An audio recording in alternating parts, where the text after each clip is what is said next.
I dropped my 9-year-old off for a normal family visit. Shoes by the door. Snacks on the counter.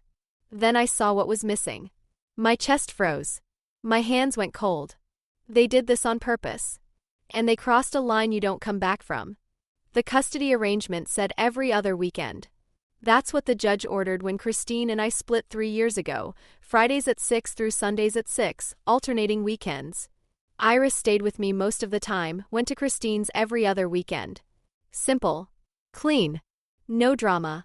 Except Christine's parents, Judith and Ronald, had never accepted the divorce. Never accepted that their daughter had cheated, that she'd blown up our marriage for her co-worker Dennis, that the court had seen through her lies about me being controlling and emotionally abusive. They'd funded her lawyer, sat through every hearing with matching frowns, and walked out of the courthouse like I'd stolen something from them. But they loved Iris. That part was real.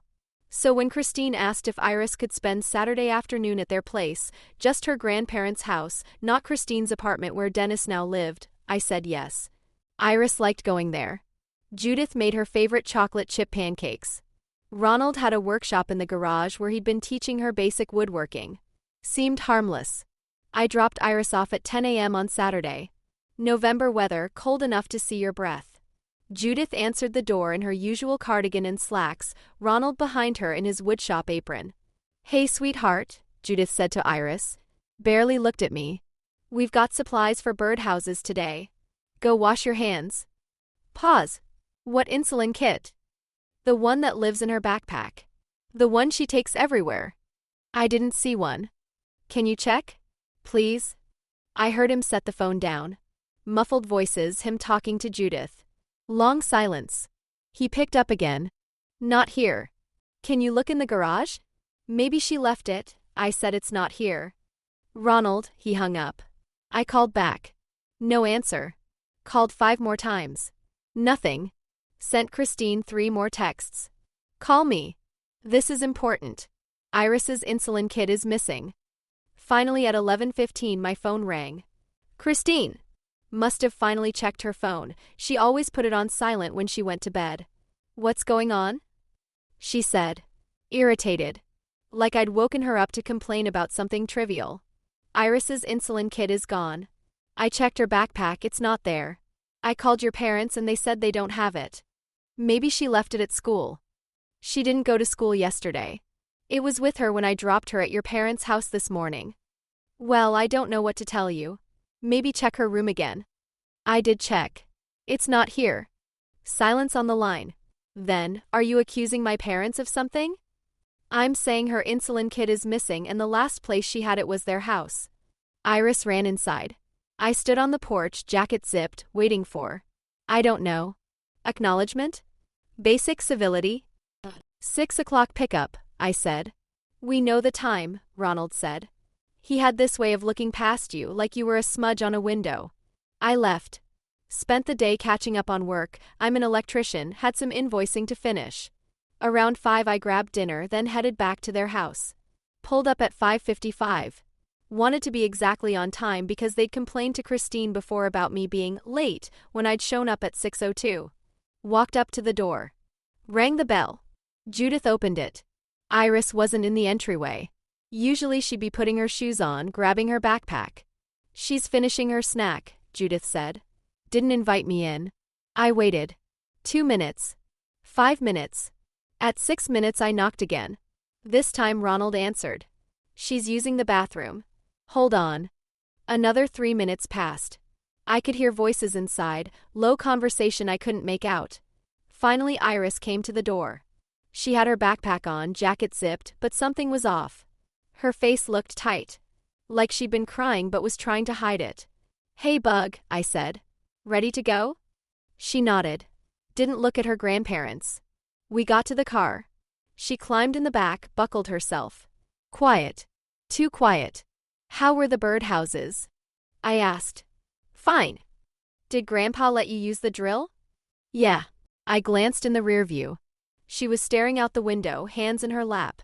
Not fidgeting with her backpack straps like usual, not talking about whatever project they'd worked on. You okay, Iris? I'm tired.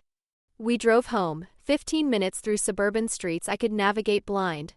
I kept trying to read her mood. Sometimes kids just get worn out.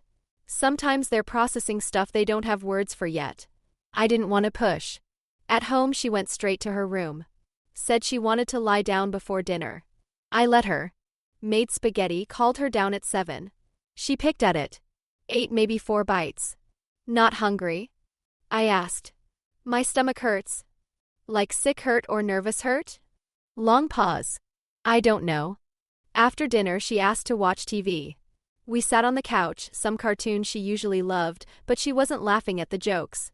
Just staring. Iris, I said. Did something happen at Grandma and Grandpa's? No. You seem upset. I'm fine, Dad. I let it drop. Put her to bed at 9. She hugged me tight, tighter than usual, arms around my neck like she was 5 again. When I pulled back, her eyes were wet. I love you, she said. Love you too, Bug. Sleep good. I closed her door and stood in the hallway. Something was wrong. I knew it in my gut. But I also knew that pushing Iris when she wasn't ready to talk just made her shut down harder. I went to the kitchen. Started cleaning up from dinner. Loaded the dishwasher, wiped the counters. My phone buzzed, text from Christine. Mom said Iris seemed off when you picked her up. Everything okay? I stared at the message. Of course Judith had texted Christine. Of course they were already coordinating their narrative. She's quiet, I typed back. Seems tired. Did something happen during the visit? 3 dots appeared. Disappeared. Appeared again. No. Just a normal visit. I didn't respond. Finished cleaning the kitchen and sat on the couch with a beer. Turned on a game, Seahawks versus Cardinals, didn't care about either team. Just needed noise. Around 10:30 I went to check on Iris before bed. Opened her door quietly. She was asleep, blanket pulled up to her chin. Room smelled like the lavender spray I used on her pillows. Everything looked normal. Except her backpack. It was on the floor by her desk, partially unzipped. Something about it caught my eye, the way it was sitting, slumped and empty-looking. I walked over. Unzipped it fully. Her insulin kit was gone. The cold started in my chest and spread to my hands. I checked again, pulled everything out. Notebook, pencil case, library book, crumpled granola bar wrapper. No insulin kit. Iris is type 1 diabetic. Diagnosed at 6. She's good about managing it. Tests her blood sugar before meals, knows when she's feeling low, carries her emergency glucagon. The insulin kit lives in her backpack because she goes everywhere with it. School, friends' houses, everywhere. It's not optional. It's not something you forget. I walked back to her room. She was still asleep. I didn't want to wake her, but I had to check. Went to her bathroom where we kept backup supplies. Checked the cabinet. Full insulin pens, test strips, lancets. Everything we needed. But the kit that lived in her backpack, the one that went everywhere with her, was gone. I went back to the living room. Sat on the couch. My brain was trying to logic through it. Maybe she'd taken it out at Judith and Ronald's. Maybe she'd needed to test her blood sugar and forgot to pack it back up. Simple explanation. I texted Christine again. Did Iris leave her insulin kit at your parents' house? No response. I waited 5 minutes. 10. Nothing. Called her. Straight to voicemail. Called Judith's landline. They still had one old-school rotary phone on the kitchen wall. Ronald answered after 6 rings. Yeah. It's me. Did Iris leave her insulin kit there? They wouldn't take her insulin kit. That's insane. Then where is it? I don't know. Maybe you lost track of it. You're not exactly organized. The jab hit wrong, she knew it would. Before the divorce, I'd been the one managing Iris's medical appointments, tracking her supply orders, keeping the log of her blood sugar readings. Christine couldn't be bothered. I'm going back there, I said. It's almost midnight. I hung up. Grabbed my jacket and keys. Checked on Iris one more time, still asleep, breathing steady. Left a note on the kitchen counter in case she woke up. Went to get something. Back soon. Call my cell if you need me. The drive to Judith and Ronald's took 12 minutes. Their house was dark except the porch light. I rang the bell. Pounded on the door.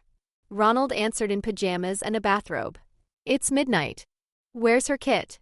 I told you, let me look. Please. Just let me look. Judith appeared behind him. You're not coming in our house. Not at this hour. Not like this. Her insulin kit is missing. She needs it. If something happens, nothing's going to happen, Judith said. Cold. Certain. She's got backup supplies at your place. You're overreacting. I want to search the house. Get off our property or we're calling the police. Ronald had his phone out. Already dialing. I backed off. Stood on their driveway, hands shaking. I wasn't shaking from cold. I was shaking because I knew. I knew they'd taken it. I just didn't understand why. Drove home. Checked on Iris, still asleep. Went to my room and called Dr. Shaw's emergency line. Got her answering service. Left a message. This is Derek Moss, Iris's father. Her grandparents took her insulin kit. She's okay right now, but I need guidance. Please call back. Dr. Shaw called at 6:45 a.m. I explained everything. She was quiet for a long moment. Her basal insulin from yesterday morning should still be active, she said. But she'll need mealtime doses today. Without her kit, I'm getting it back. This morning. I just wanted to make sure she was safe overnight. She should be fine for now. But Derek, this is serious. Withholding insulin from a type 1 diabetic is life-threatening. If her grandparents believe she doesn't need it. I know. I'm handling it. Bring her in Monday. I'll examine her and document everything. You'll need medical records for any legal action. I thanked her. Hung up. Lay on the bed staring at the ceiling. Phone in my hand. Waiting. At 6 a.m. I woke up, hadn't meant to fall asleep. Checked Iris's room. Empty. Panic spiked until I heard water running in the bathroom. She came out a minute later, dressed in the clothes she'd laid out last night. Morning, she said. Quiet voice. Wouldn't look at me. How are you feeling? Okay. Blood sugar? I checked. It's 104. That was good. Normal. The long-acting insulin I'd given her Saturday morning was still working, good for 24 hours. But she'd need her kit today. Needed her mealtime insulin. Without it, her blood sugar would climb and keep climbing. I watched her walk to the kitchen, start making herself cereal. Moved like she had weights strapped to her shoulders. Iris, I said. I need to ask you something. She stopped pouring milk. Didn't turn around. Where's your insulin kit? Her shoulders tensed. Long silence. Then I don't know. When did you last have it? I don't remember. Did you take it out of your backpack at Grandma and Grandpa's? She set the milk down. Turned around. Eyes red like she'd been crying in the bathroom. Grandma said I should leave it there. The floor dropped. She said what? She said. Iris's voice cracked. She said I shouldn't carry it everywhere. That it makes me look sick. That other kids might make fun of me. She said I could keep one at her house and one at home and I don't need to bring it places. I sat down at the kitchen table. Had to. My legs wouldn't hold me. When did she say this? Yesterday. After lunch. She and Grandpa sat me down and they said they're worried about me. That you're making me too dependent on medicine. That if I just ate better and exercised more I might not need insulin anymore. Oh Jesus. Oh Jesus Christ. And they took your kit? Iris nodded. Tears running down her face now. Grandma put it in a drawer in the guest room. She said they'd keep it safe. That I'd get it back someday when I'm ready to stop being dependent on it. She made me promise not to tell you. I stood up. Walked to the sink. Gripped the counter edge. The ceramic was cool under my palms. My reflection in the window over the sink looked like someone else, face tight, jaw clenched. Iris, I said. Kept my voice steady. You didn't do anything wrong. Grandma and Grandpa were wrong. Do you understand that? She nodded. Diabetes isn't about eating better or exercising more. Your body doesn't make insulin. The medicine isn't making you dependent, it's keeping you alive. I know. Small voice. I tried to tell them. But Grandma said you'd filled my head with lies. That doctors just want to sell medicine. That I'm not really sick. I had to sit back down. The weight of what she was saying, what they'd said to her, was too much to process standing up. 3 years. 3 years since her diagnosis, and I'd spent every single one of those days making sure she understood her condition. Making sure she knew how to recognize the symptoms of high blood sugar, low blood sugar, knew when to test, knew when to call for help. Dr. Shaw had praised her at the last appointment for how well she managed everything. And Judith and Ronald had tried to undo all of that in one afternoon. What else did they say? I asked. Iris sat down across from me, still holding the cereal box. Grandpa showed me this website. On his computer. It said that insulin makes you sicker. That pharmaceutical companies invented diabetes to sell medicine. That if I just stopped eating sugar and started exercising every day, my pancreas would start working again. Iris, I know it's not true, Dad. I know. My pancreas doesn't work. Ms. Chin explained it in health class. We learned about organs and mine just doesn't make insulin. It's not going to start. Her voice was getting higher, stressed. But Grandma kept saying you were lying to me. That you believed the lies because you didn't do enough research. She said she'd been reading about it for months and she knows the truth. Months. She'd been researching this garbage for months and neither Christine nor I had known. How many times had Iris been over there listening to this? How many seeds had they planted? Did they ever say anything like this before? On other visits. Iris picked at the edge of the cereal box. Flakes of cardboard came off under her nail. Sort of. Like. Grandma would say things like, "You seem so healthy, sweetheart. I bet you don't even need that much medicine." Or Grandpa would ask why I had to test my blood sugar so often. Little comments. I didn't think they meant anything. Death by 1,000 cuts. That's what this was. They'd been building up to this. Testing the waters. Seeing if Iris would push back. And yesterday they just took it to the next level? Grandma made lunch, grilled cheese and tomato soup. After we ate, she and Grandpa said they needed to talk to me about something serious. We sat in the living room and they. She stopped. Swallowed hard. They said they loved me too much to watch me get poisoned. That's the word Grandma used. Poisoned. She said every time I inject insulin, it's poison going into my body. That it's destroying my organs from the inside. Jesus Christ. I pressed my palms against my eyes. Tried to steady my breathing. Then Grandpa said they'd been praying about it. That God told them they needed to intervene. To save me. And Grandma said the first step was getting rid of the insulin kit. That I needed to go a few days without it so my body could reset and remember how to make insulin on its own. They wanted you to go days without insulin. Not a question. A confirmation of the nightmare I was hearing. I told them no. I said I'd get really sick. That I could die. But Grandma said that's what the doctors want me to think. That it's fear-mongering. She promised nothing bad would happen. That she'd watch me closely and if I started feeling sick she'd. Iris trailed off. She'd what? She'd pray over me. And give me apple cider vinegar. She said that helps balance blood sugar naturally. Apple cider vinegar. These people wanted to treat type 1 diabetes with apple cider vinegar and prayer. So you gave them the kit? I didn't want to. But Grandpa said if I didn't trust them, it meant I didn't love them. And Grandma started crying. She said she couldn't bear to watch me hurt myself with medicine anymore. That if I really loved them, I'd try it their way for just a few days. Iris's eyes filled with tears again. I didn't know what to do. They were both looking at me and I felt like if I said no, I'd be a bad granddaughter. So I gave it to Grandma. And she hugged me and said she was so proud of me for being brave. Brave. They'd manipulated my 9-year-old daughter into handing over life-saving medical equipment and called it bravery. Then what happened?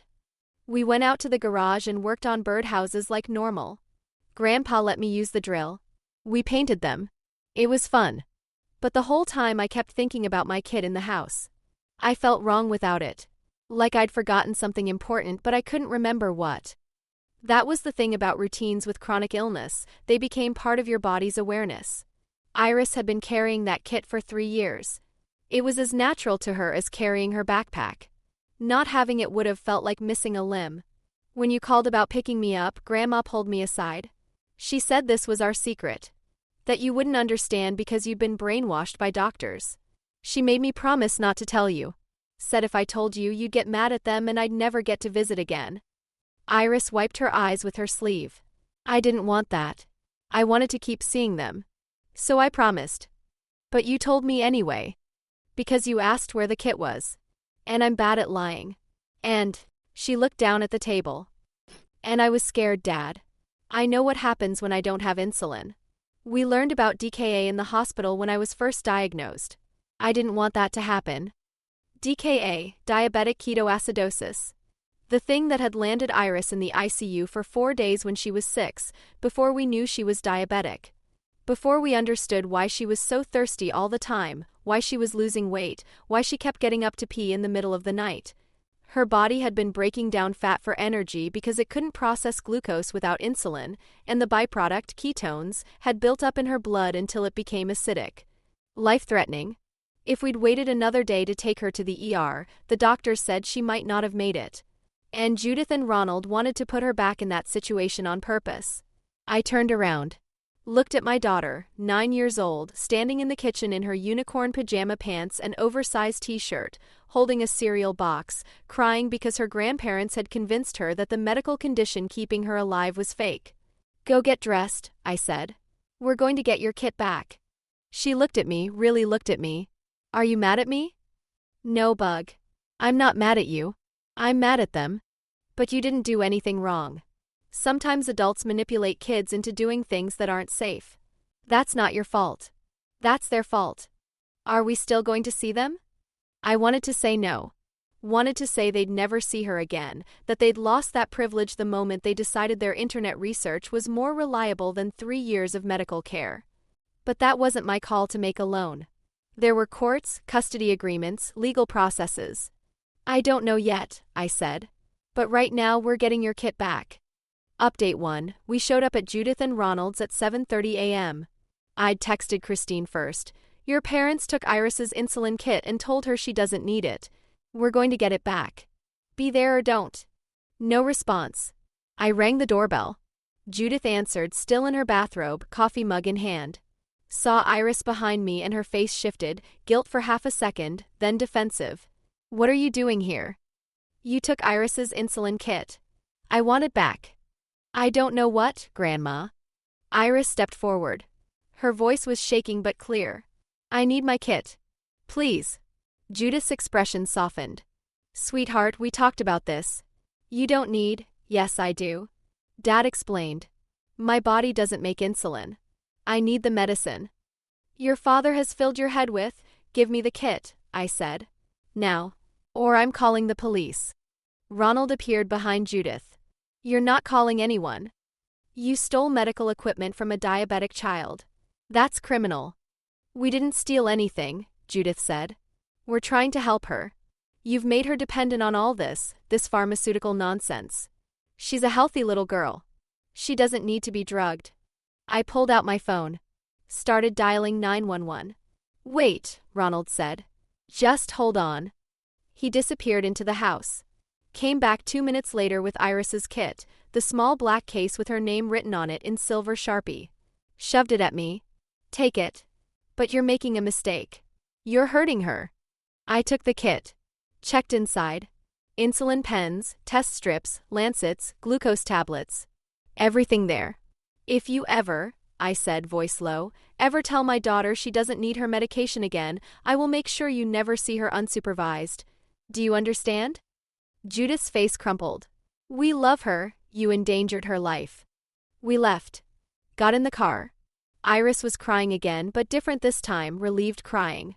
I gave her the kit and she hugged it against her chest.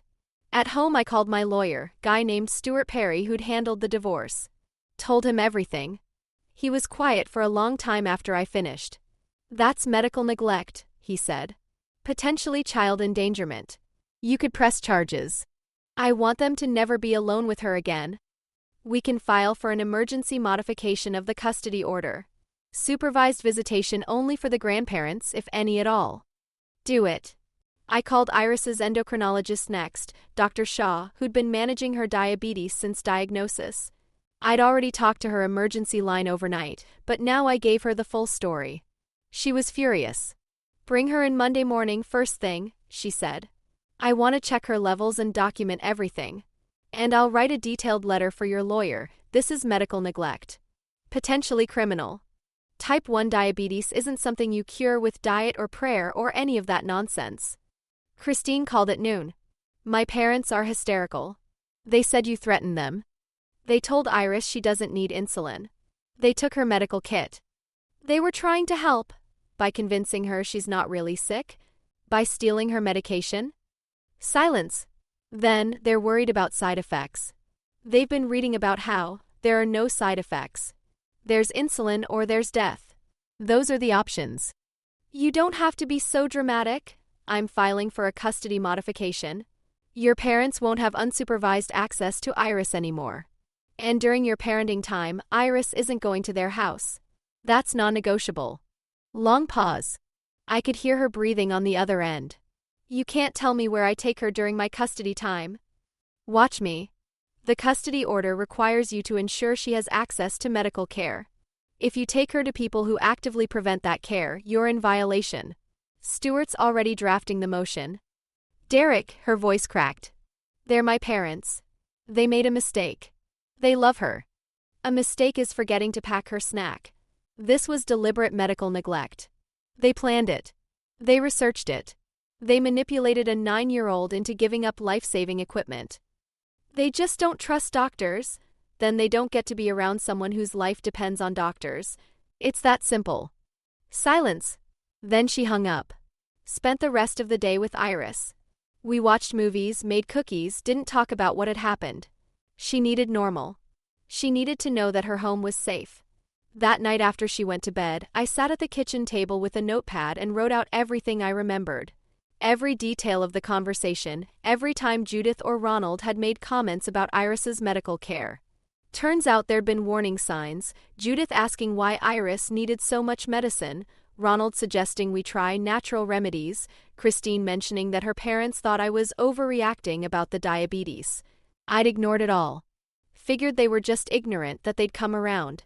I'd been wrong. The emergency hearing was scheduled for 2 weeks out. Stuart filed the motion, attached Dr. Shaw's letter, my written statement, and Iris's testimony. She'd been interviewed by a child advocate who specialized in medical cases. The advocate's report was damning.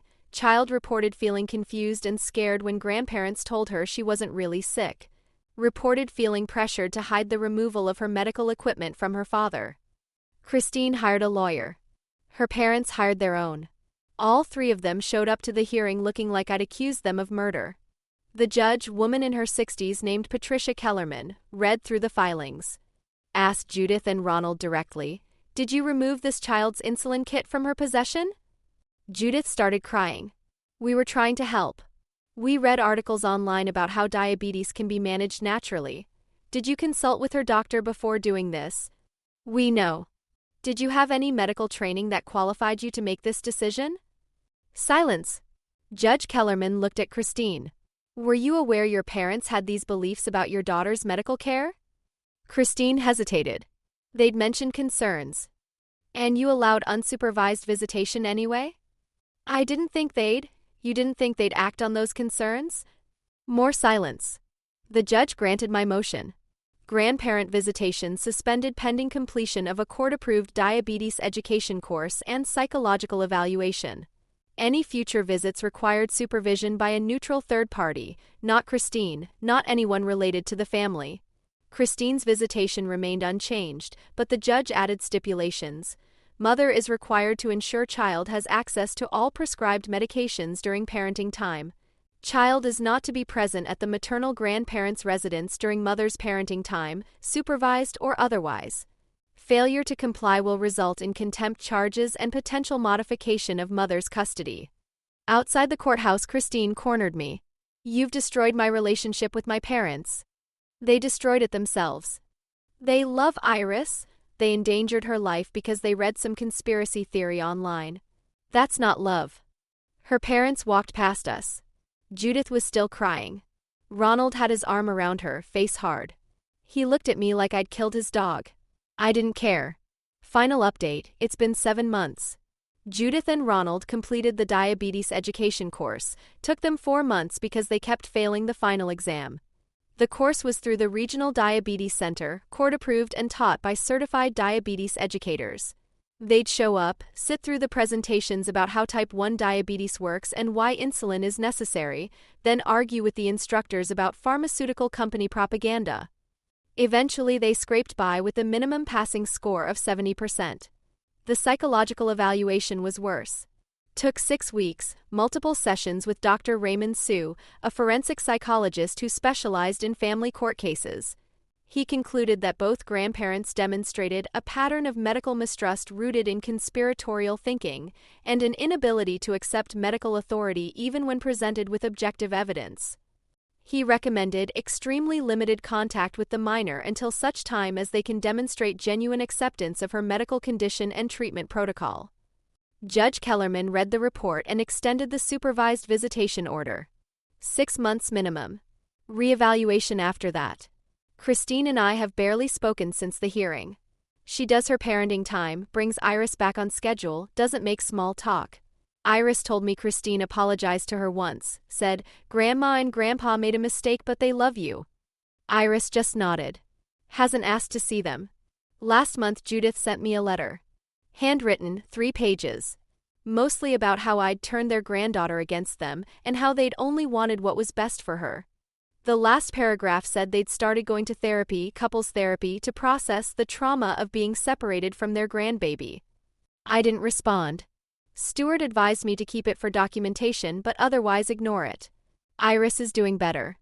Her A1C levels are good, she's managing her blood sugar independently at school, and over the past few months she even joined the science club where they're doing a project on how insulin works.